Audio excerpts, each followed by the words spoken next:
Hello, my Richies, and welcome to the Make Life Rich Movement podcast.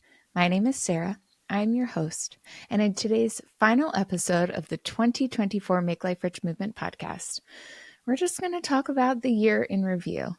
I am so thankful and so grateful for everything that this year has been. The show has grown into such a beautiful entity that I could not be more proud of, and I want to start right out by thanking the only person that makes this possible, and it is my husband, Fernando. He is my sound engineer, my episode master. He masters all of the sounds and audio. He created all of the commercials, all of the changes between bits of the show. He created my theme song. He edits 3 shows a week for me and has done so for the last year and 7 months. And thank you, babe. Truly couldn't have done it without you. This has been such a beautiful project to have with you. And I look forward to the many more that are to come. So thank you, baby. And thank you to my listeners for truly, I'm going to cry a lot probably in this episode, for just truly making my efforts seem like you enjoy them. The show grew by 90% this year. We had 90% more followers than last year, which I'm overjoyed by. I should have brought a tissue. I really effed up. Oh well, you know me by now if you've been listening. My number 1 episode for the year was with my good friend Mason Sawyer, and him telling the story of his journey of losing his 5 family members in a very tragic and just completely random car accident, and the life that he has made since then. I've also been a guest on his show this year called the 1090 podcast. I'll put all that in the show notes, but you guys really enjoyed his episode. It was streamed 990% more than any other episode I've had, and I'm going to take that into consideration for 2025's interviewing schedule, because I think there's a lot to be discussed that I've touched and I've tiptoed on and through. And I am really thankful for the year ahead to be able to align this podcast a little bit more with who I am, which means we'll be getting a lot deeper on some topics and conversations you probably don't hear on many podcasts. I just believe so much in the power of sharing one's story and thoughts and iterations of moving through life through their journey. And we're going to get into that really heavy this year. I found it surprising with the Spotify wrap up, they kind of give you an understanding of how your show is done throughout the year, who your audience listeners are.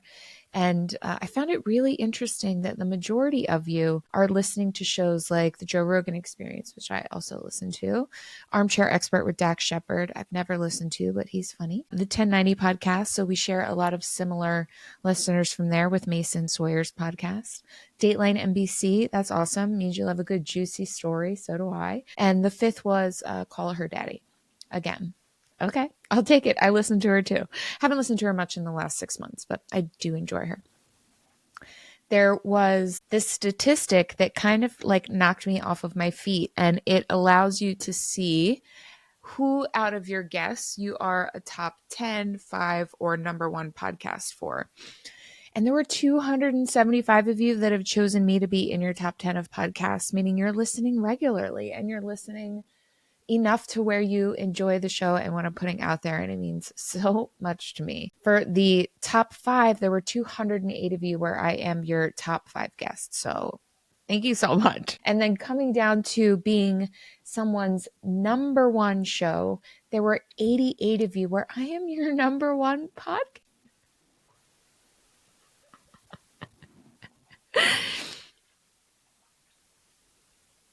And that number grew so much from last year. And I'm so grateful and I'm so thankful. It's been such an amazing year as a storyteller. I'm so thankful for all of my guests that trusted me with their life and their stories and their dreams and their journeys. And gosh, just all of the downloads and knowledge and understanding that has come from these conversations with others pouring their hearts out. It's just magic. And it feels like magic. And these numbers are telling me that it feels like magic to you too, which just brings me such joy. Ah, my goodness. So let's talk about what 2025 is going to be for me by talking a little bit about what 2024 was for me. In 2024, my word of the year was equanimity. I wanted to feel even, balanced. 2024 found me a little more calm, a little less bugged out. 3 years prior, I'd forced my husband. He was very obliging too, but it was one of the biggest, best mistakes we've ever made, which was leaving Philadelphia, very stable, but no longer life that felt like it was fitting us, to move to Cape May, New Jersey, into my childhood home with my mother.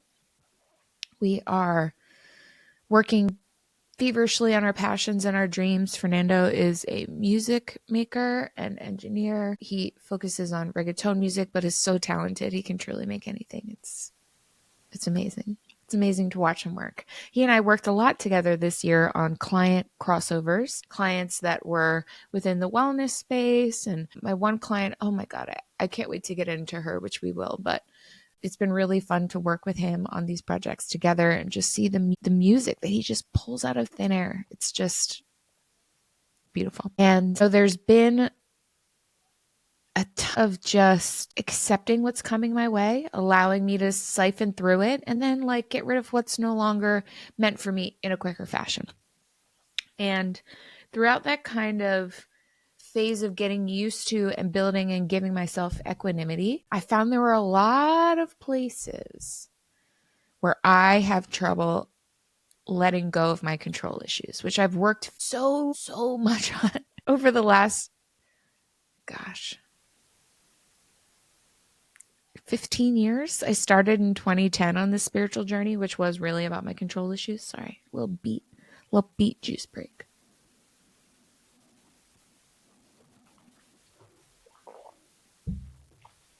And I wonder, in this year being about focusing on equanimity and finding all these moments where I had such difficulty while trying to focus on being even keeled, balanced, that I could not let go of control. And most of these situations came out in moments of panic, right? So these were deep-seated instances where I could not let go of control, or I could not handle or process the fact that I could not be in control. One is silly enough to say as the whole drone situation, government cover-ups, all of that put me into such a straight tizzy that it led me to seeking deeper into my spirituality, trying to understand more of what our relations are with other countries, and finding ways to open up my heart to just believing whatever, whenever, however. That makes sense to me, right? With the framework of what I'm discussing. And then within that time frame, about a month ago, of having panic attacks over everything happening and just being truly fed up with not getting any answers, I decided that my year and my point of focus for 2025 was going to be surrender. I am surrendering to whatever is, and I am allowing my skill sets, my passion, my heart, my talent, my soul to get me through it and get me to the other side. And I'm going to have more grit out of it. And hopefully it was a lesson that was an easy one to get through.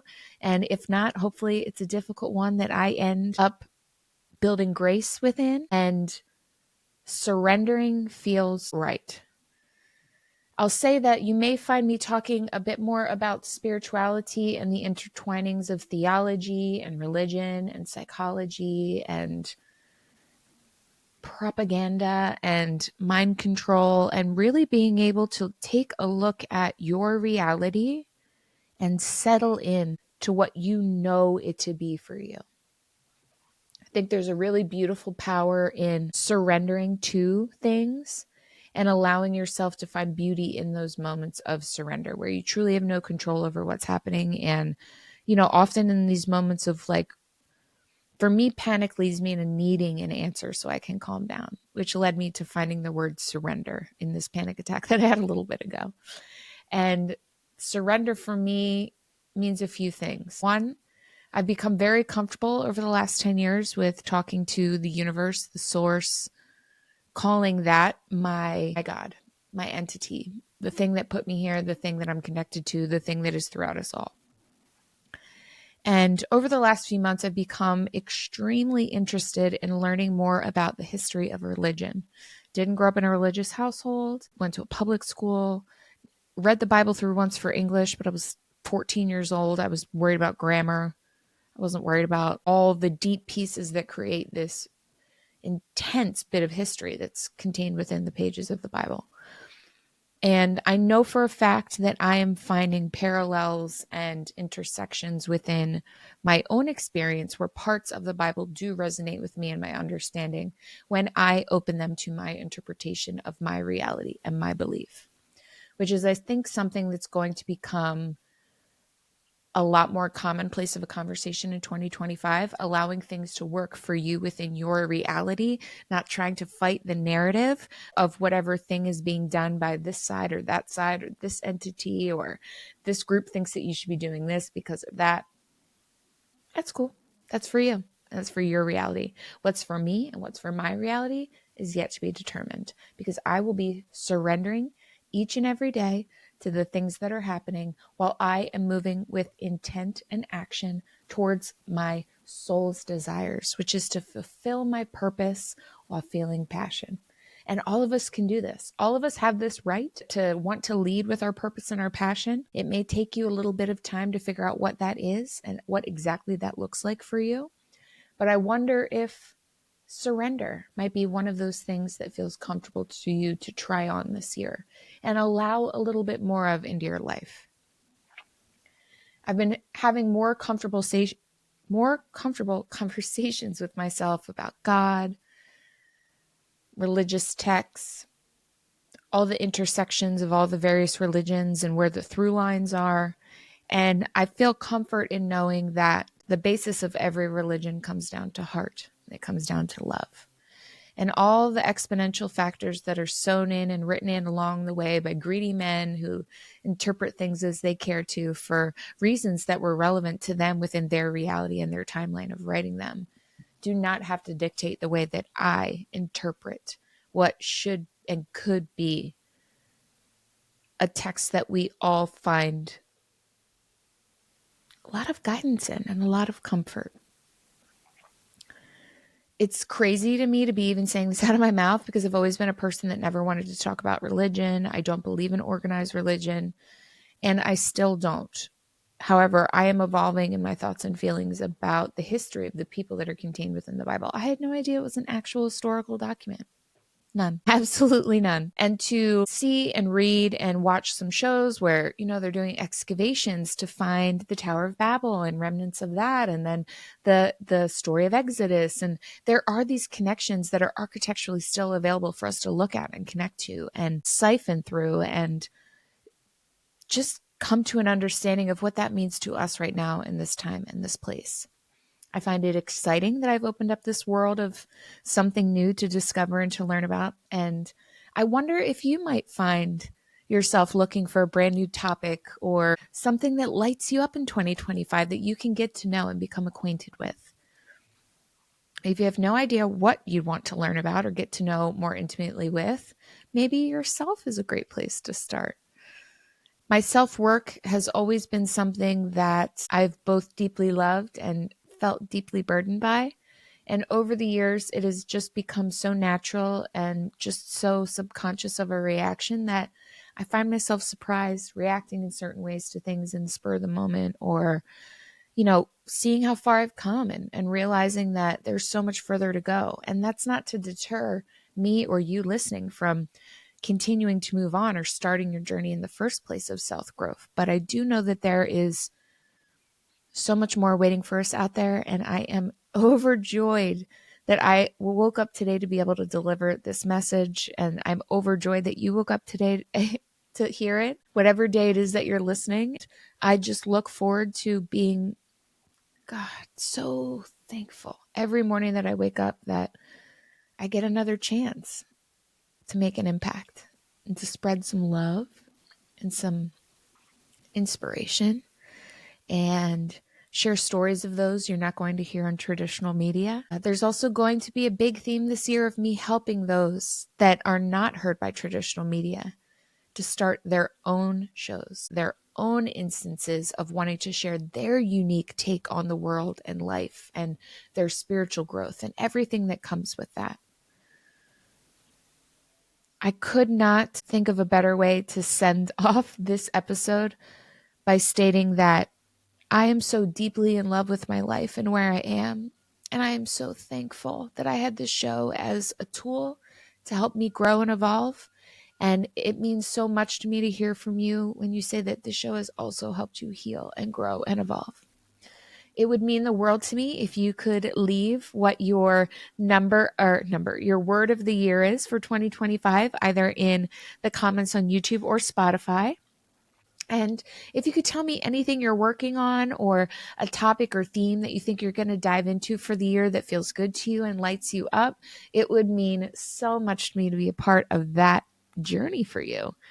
I think 2025 is full of so much potential. It is bursting at the seams. And I know that if you are anything like me, you cannot wait to tear into every day you are given moving forward. I think we really overlook the simplicities of what a day is, how beautiful and magical it is, and how blessed we are to have it, and how many people don't wake up today to have that day. And I hope that you feel emboldened rather than afraid of taking that day by the horns and riding it off into the sunset, because you deserve to have such a beautiful, blessed, fulfilled day that makes you come alive, where you get to help others and you get to spend time with those that you love and you get to know yourself a little deeper, if only for a moment.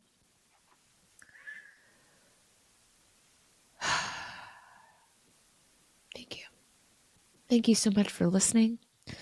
Thank you for taking the time to find the show and continue to watch it. There are so many of you listening, and I'm blown away by that fact. And I know that we are going to have a wonderful 2025 together, and I cannot wait to bring you all the amazing guests that are to come. This Tuesday, we have an amazing guest that I have been dying to get on the show for quite some time now. His name is Chef Barry. He is the founder of Eat Pluck. It is an organ meat seasoning, not seasoning for an organ meat. It's seasoning made along with organ meat. You're going to want to hear every bit of this episode. We talk about so many things outside of health and wellness and organ meats and being a chef, a celebrity chef. And I think it's a conversation I'm going to recall upon for quite some time. Chef James has such a reverence about him that is so enjoyable to speak with, and I absolutely know you're going to love this conversation. I wanted to bring up a client of mine that I had worked with this year that has brought so much peace to my soul. I didn't really understand the power of breath work and wasn't really aware of the different types of breath work that there are, but I have really clung to a few times over the last 2 months, Jenny's breathwork tapes. She does this beautiful, amazing breathwork practice that really allows you to get deep into who you are, your trauma, helps to bring out the parts of you that need soothing and a little bit of love and a little bit of attention. And I knew that breathwork was special. I thought that it was something that was not for me. And I really thought it might not be something for everyone. But I'll tell you, within working with Jenny and just my husband recording, her actual product, which is her audio sessions that you can purchase, I'd have to listen to them, edit them, hear them. And the bits of her practice that stuck in my head literally saved me from a horrendous panic attack back in October that I normally would have hyperventilated and cried hysterically for 10 minutes with this panic attack and then been physically and emotionally spent afterwards, and would have had to turn around and go home and not go to this event that I was looking very forward to. To give you some context, it was Dia de los Muertos, the Day of the Dead, and I was heading to my favorite cafe in Wildwood called Turtle Gut. They were putting up an ofrenda, which is a beautiful offering space for you to be able to place a picture of your loved one, some little snacks and things that they loved when they were here. And I'd been wanting to do it the last 5 years since my father's passed, and I just could not bring myself to do it. And I decided that this year was the year. So I gathered my dad's obituary card, I gathered some of his favorite snacks, which were some chocolate chips and some soft pretzels, like the things that he loved. And on the way there, it hit me, grief. I got taken right back to that very moment when he passed away. And I was driving. I had to pull over pretty quickly, and I had a crippling panic attack for about 2 minutes. And something came right into my hair, or my hair, and just said, do Jenny's breath work. And I was like, okay, I've got nothing to lose. Let me go for it. I did her breath work, and I wasn't even able to do it fully or completely because I was having a panic attack. And just knowing that I had this tool at my disposal, I think was the main factor in bringing me down. But the next part of it was the breath and the thoughts that came with the breath. And the thoughts that came with the breath were what I needed to hear to ultimately calm down my emotions. After that minute, I was completely sold on every single thing that Jenny was doing. And I knew that this was something for everyone. So much so that, Jenny has made a 5-minute video, a 5-minute audio, a 15, a 30, and an hour. Give you all different levels of being able to sit with your breath, get into this space. It starts with a little bit of meditation to bring you down and get you centered.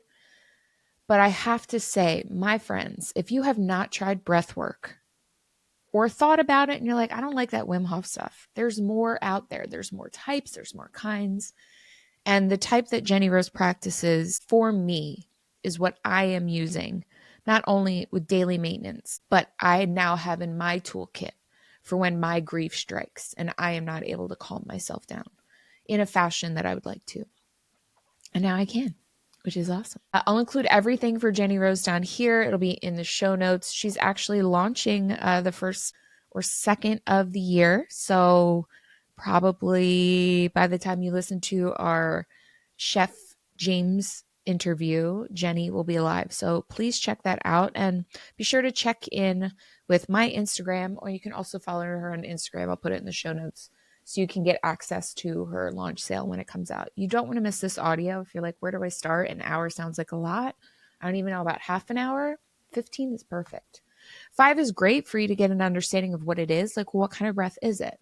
And I'll do just like a really brief little 1, 2, 3 to show you.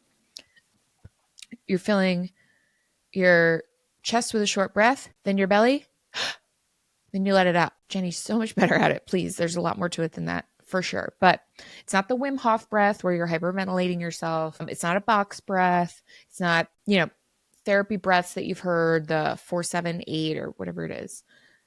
This one truly feels like a therapy session for my soul. The stuff that you don't get to in therapy, the stuff that doesn't come out in a run, the stuff that you can't push out of your body with weightlifting. It's deep inside, and your breath is needed to expel it, and your breath is needed to comfort you. And gosh, I'm just so thankful for it in 2024. So I encourage all of you in 2025 to be taking on breath work. Hopefully I can get Jenny on for an episode soon so she can teach us everything about her type of breath work and the trauma work that it facilitates. She is such a breath of fresh air. I'm so thankful to have met her this year. I'm so thankful for her friendship, and working with her was such a dream. And I'm really proud of what I was able to help her with. And I think that you are absolutely going to love her audios. She'll have a journal coming out very shortly as well, that you will be able to purchase to use alongside your audios every day to kind of give you a little bit of a map of where you're headed and what you're doing. Man, I gotta say, I am so thankful for the clients in 2024 that reinvigorated my passion for what I do, PR, business strategy, and just overall support and guidance. I am so thankful again for Jenny Rose and the clients that have come my way this year. Thank you so much for just reinvigorating me on believing in people in their dreams and wanting to physically help them with them, not just share their story. It has been a wonderful year for me, and I'm so, so thankful for, every single second of it. I I can't wait for you to see the new 2025 season. As I said, there's going to be a bit of a change. Sunday strategies with me are going to be a little bit more organized. I'm going to be researching because I'm already researching and reading so much anyway these days. And I'll be compiling a lot of what I'm learning and thinking about and working on and pondering on throughout the week in my Sunday strategy sessions, as well as a little bit of an episode recap and going a bit deeper into my feelings and thoughts about our guests for the week. There will also be some opportunities this year, and I'm putting it out there because 2025 is the year that the Make Life Rich movement has a live show that you can come to and be a part of the taping, and all of my favorite guests and all the cool businesses I've worked with will be there, and they'll be a part of it.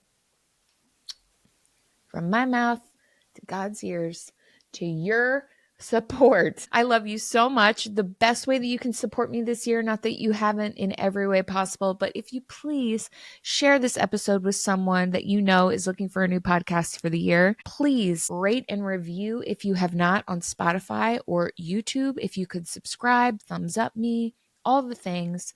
It absolutely means so much. I make $0 off of this podcast, and I'm very happy to continue doing what I'm doing. But the more that I can build this show, the bigger guests and businesses that I can work with to bring to you and share their stories and their understandings of what their life looks like.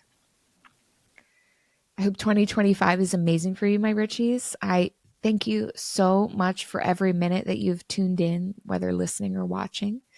And I cannot wait to hear about your wins in 2025, no matter how large or small. As always, I'm always open in the DMs. You can feel free to use the comment box on Spotify or on YouTube. It's me that you're talking to. I'll be writing back. And as always, my email is available either on my Instagram or in the show notes. My Richies, I'll see you on Thursday with our first guest of the year, Chef James Barry. And as always, make life rich. Happy New Year.